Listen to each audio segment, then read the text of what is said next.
New Deep Dive. So, when we talk about AI these days, it feels like the conversation always swings between, these amazing utopian futures or the complete opposite dystopian job losses. Yeah, you hear it all the time. Algorithms taking jobs, whole industries getting, well, turned upside down. Exactly. But what if the real threat, maybe a more subtle one, isn't about what AI does to our jobs? What if it's about what it does to us, like to how we think? That's a really fascinating question, and it's right at the heart of our deep dive Oh, today. right. We're looking at maybe a counterintuitive view from someone pretty significant in the AI space, Arthur Mensch. He's the CEO of Mistral AI. Mistral AI, right? The Yeah, European startup. They've been making waves. big waves. Yeah, known for their open source large language models. Powerful stuff. So, what's our mission today then? What are we unpacking? Well, we're really digging into Mensch's main concern. He argues the biggest danger isn't, mass unemployment. It's this idea of human intellectual uh, de-skilling. De-skilling, like Yeah. losing our skills. Basically, yeah. People becoming lazy, maybe intellectually passive. We start relying on AI to do the thinking, the Right. information finding, without really engaging our own brains, our critical faculties. So we just accept what the AI gives us. That's the worry. So we'll explore his view, which is quite nuanced, actually. We'll see how it stacks up against some of the more uh, alarmist predictions out there. Okay. And then, importantly, we'll look at some concrete ways humans and AI can work together effectively, without us just switching off our brains. Right. So we can actually use it productively without getting, well, dumber. Exactly. Mm. By the end of this, you should have a much clearer picture of this less talked about side of AI's impact, and maybe some practical ideas for how you interact with these tools. Sounds good. So Arthur Mensch, he co-founded Mistral AI just back in 2023, right? It came from Google DeepMind. That's right. So he's been right in the thick of it, developing this technology. Right. And his perspective, it's definitely a bit different from the usual headlines. How so? What's his core argument against the job loss narrative? Well, he's pretty blunt. He basically says his biggest worry isn't job numbers at all. It's this de-skilling. Right, the laziness factor. Yeah, people just grabbing answers from AI without really thinking them through, without that critical evaluation. He sees that as the real long-term threat. And he pushes back on others in the field. I think I read something about that. Oh, yeah. He directly called out a prediction from Dario Amodei, the CEO of Anthropic. Amodei suggested AI could replace like half of all entry-level white-collar jobs in 5 years. Wow, half. That's huge. It is. And Mensch just said that's greatly exaggerated. He even hinted it could be a bit of a marketing thing. A marketing tactic. How? Well, he said Amity likes to spread fear, maybe implying that, hyping up the power, even the danger, gets attention. Interesting angle. So if AI isn't taking all the jobs, what does Mensch think will happen? He sees it as transformation, not elimination.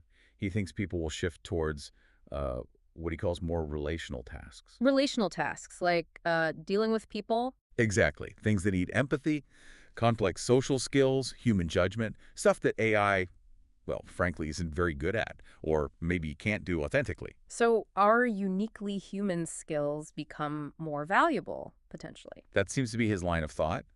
It suggests a future where work leans more heavily on what makes us human. Okay, so if it's not jobs, let's go back to the de-skilling. What specific cognitive abilities is he worried about? Is it memory or calculation Hmm. or something else? It's primarily about critical thinking. That's the core of it.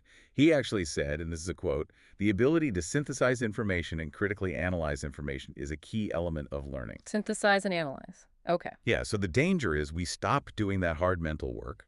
We just, take the AI's output as the final word, the absolute truth. He's warning strongly against that. And you mentioned this isn't just his personal hunch. There's actual research looking into this. That's right. It definitely aligns with some emerging academic work on AI-induced de-skilling. Yeah. And some of that research talks about this interesting idea like a cognitive cost curve. Cognitive cost curve. What's that? Well, the idea is initially using AI gives you a big performance boost, right? Helps you work faster, maybe find info quicker. Sure, makes sense. But if you rely on it too much beyond a certain point, your own underlying skills actually start to degrade. It's like muscle atrophy, but for your brain. So it's not just convenience, it's actual skill loss. That sounds like exactly what Mensch is worried about. Precisely. It confirms that fear. And his solution, or at least his suggestion, is about thoughtful system design. Meaning? designing AI tools and workflows in a way that keeps humans actively involved, making sure there's proper human input, as he put it. We need systems that help us think, not just replace our thinking. Okay, so fighting intellectual passivity, how do we actually do that? How do we design these interactions? This brings us to those collaboration models you mentioned earlier. Yes, exactly. If we want AI to be an intellectual partner, not just a crutch, we need frameworks. And the source material lays out three main models for how humans and AI can collaborate effectively. Three models. Okay, what are they? So first up is the automation model. This is probably the most straightforward. AI handles routine, repetitive tasks, stuff that doesn't need much judgment, with minimal human oversight. Like robots in a factory or something? Pretty much. Think of a warehouse with autonomous bots moving things around.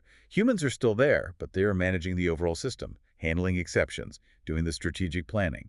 The AI does the predictable grunt work. Okay, automation. Got it. What's next? Next is the augmentation model. This is where it gets more interesting, I think. Mm-hmm. Here, AI enhances what humans can do, but the human stays in control, makes the final decisions. Can you give an example? Sure. Think about medical diagnostics. An AI might analyze thousands of medical images, spotting patterns a human eye might miss, maybe suggesting potential diagnoses. Right. But it's the doctor, using their experience, their knowledge of the patient, their judgment, who makes the final diagnosis and decides on the treatment.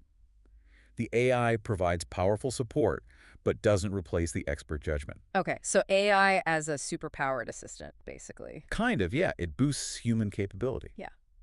Then, for the really complex, maybe ambiguous stuff, there's the dialogue model. Dialogue. So, like talking to the AI. More like an iterative back and forth. It's about continuous interaction. Human and AI working together to refine ideas, explore possibilities, maybe even create totally new knowledge. That sounds more like a partnership. It really is. Imagine, say, scientists tackling a really tough research problem. They might use AI to generate hypotheses, sift through massive data sets, maybe even draft parts of a paper. Okay. But the scientists are constantly questioning the AI, refining the prompts, integrating the AI's output with their own deep expertise.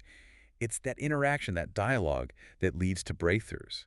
So, automation for routine, augmentation for enhanced judgment, dialogue for co-creation. Makes sense.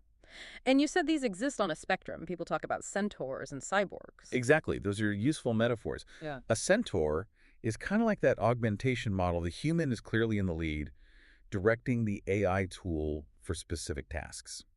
Think of a chess player using an AI to analyze tricky positions. The human guides, the AI assists. Human head, AI body, sort of. Yeah, something like that. Whereas a cyborg implies a much deeper integration. Think of maybe a fighter pilot using a heads-up display, where AI is constantly feeding information, filtering data, augmenting their senses in real time. So human and machine are almost fused in the process. Right, the functions are intertwined at pretty much every step. It's a more seamless, symbiotic relationship. Interesting distinctions. So regardless of whether we're aiming for a centaur or a cyborg model, what makes these collaborations actually work well? What are the key ingredients? Good question. There are a few critical things. First, you need a really clear division of labor. What's the AI best at? Speed, data, patterns. What's the human best at? Judgment, creativity, empathy, context. You have to play to those strengths. Makes sense. Don't have the human doing boring data entry if the AI can do it instantly. Exactly. Second, you need transparency. We need to understand, at least to some degree, how the AI is reaching its conclusions, not just getting a black box answer.